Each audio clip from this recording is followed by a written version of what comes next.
ಚಂದನವನ ಇತ್ತೀಚೆಗೆ ತುಂಬಾ block mark ಇದು ಕೂಡ ದರ್ಶನ್ ಸಾಕಷ್ಟು ಹಿರಿಯ ಕಲಾವಿದರು.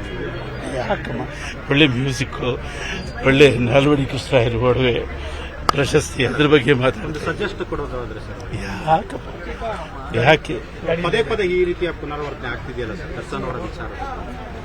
ಅಲ್ಲ ಸರ್, ಯಾಕೆಂದ್ರೆ ನೀವು ಕೂಡ ಚಂದನವನನ್ನ ಎಷ್ಟು ಕಷ್ಟಪಟ್ಟು ಕಟ್ಟಿದಿರಿ ಅಂತ ವಿವರ ಕೊಟ್ರಿ, ಆ ಚಂದನವನಕ್ಕೆ ಈ ರೀತಿ ಬ್ಲಾಕ್ ಮಾರ್ಕ್ ಬರ್ತಿದೆಯಲ್ಲ?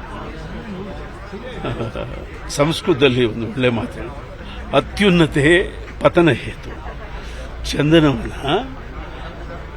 ಎಷ್ಟು ಕೀರ್ತಿಯನ್ನು ಗಳಿಸ್ತು, ಎಷ್ಟು ಪ್ರಶಸ್ತಿಗಳು, ಎಷ್ಟು ರಾಷ್ಟ್ರ ಪ್ರಶಸ್ತಿಗಳು, ಎಷ್ಟು ಗೌರವ, ಎಂತೆಂಥ ಪ್ರತಿಭಾವಂತರಲ್ಲಿ ಹುಟ್ಟು ಬೆಳೆದೆ ಅಂದರೆ ಆ ಎತ್ತರಕ್ಕೆ ಏರ್ಬೋದು. ಅಷ್ಟು ಎತ್ತರಕ್ಕೆ ಏರಿದ ಮೇಲೆ ಎಲ್ಲೋ ಒಂದು ಕಡೆ ಅಲ್ಲಿಂದ ಕೆಳಗೆ ಬೀಳಬೇಕಾಗುತ್ತೆ. ಹಾಗಾಗೋದು ಬೇಡ. ಅಲ್ಲಿಂದ ಬಿದ್ದದ್ದು ಕೂಡ ಮತ್ತೆ ಹೇಳೋಕ್ಕೆ ಚಾನ್ಸ್ ಇದೆ.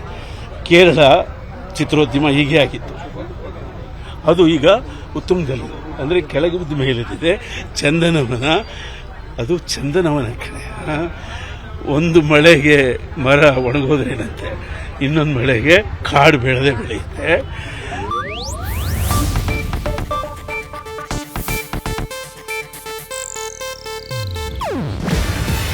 ಇದು ಏಷ್ಯಾನೆಟ್ ನ್ಯೂಸ್ ನೆಟ್ವರ್ಕ್ ಪ್ರಸ್ತುತಿ.